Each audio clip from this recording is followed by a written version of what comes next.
Week 4 in the NFL, and we have the start and sit advice you need to win your fantasy football matchups. And for that, we go to the best in the biz.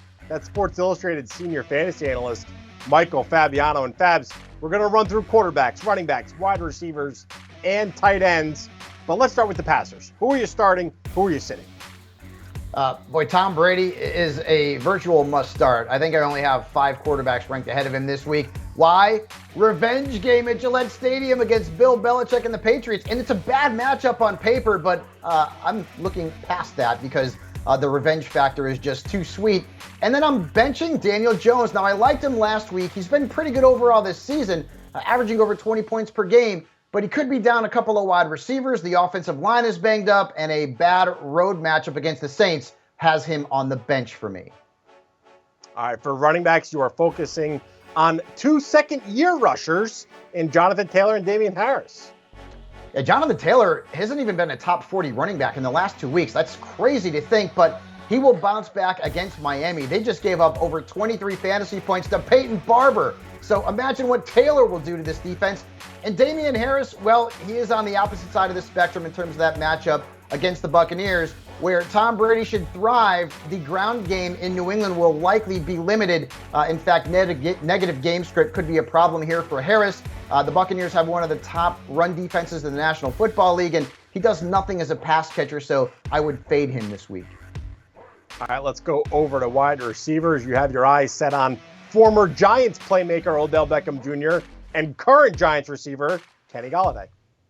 Yeah, all right. Well, OBJ came back last week and looked pretty good. No worse for wear coming off the ACL he suffered last season. Led the Browns wide receivers in targets. He saw a full complement of snaps.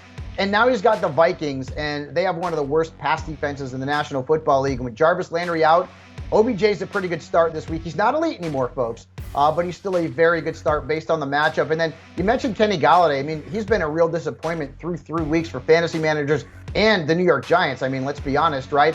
And even with a couple of wide receivers banged up in that group, I don't like the matchup against Marshawn Lattimore and the Saints. So keep Kenny G on the bench if you can.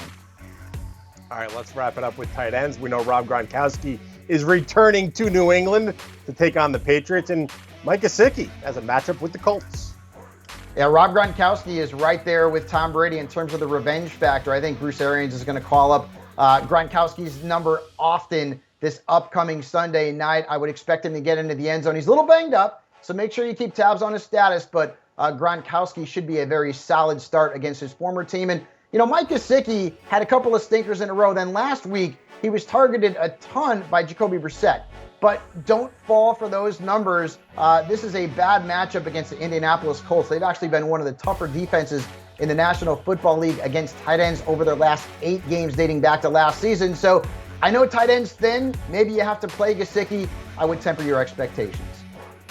All right, that was just a quick little snippet of all the excellent start and sit advice that we have up on SI.com. Plus, we got our player rankings to help you win Week 4. Don't forget to subscribe to our YouTube channel, and you can find more excellent fantasy analysis by going to SI.com/fantasy.